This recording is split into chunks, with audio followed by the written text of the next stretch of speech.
राजस्थानी जी, भाई सूर्यकांत जैन जी, यहाँ उपस्थित दीदी और उद्योग के भाई अध्यक्ष भाई सुरेंद्र देवानंद जी, भाई गणेश ठाकरे जी, डॉक्टर कुमार साहब, पार्षद साथी वरिष्ठ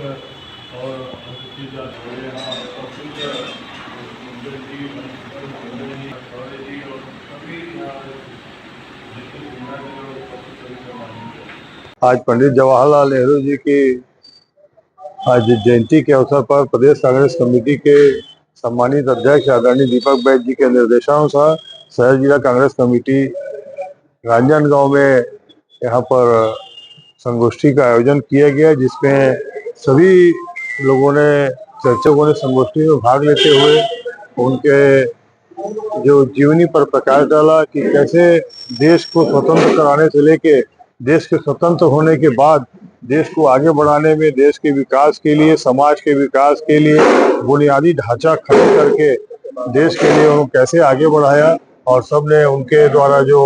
सोच थी कि हमारा भारत देश कैसे आगे चले, कैसे आगे बढ़े, और उसी का हम सब ने आज उनकी सोच को आगे बढ़ाने का, उस पर कार्य करने का सभी ने संकल्प लिया।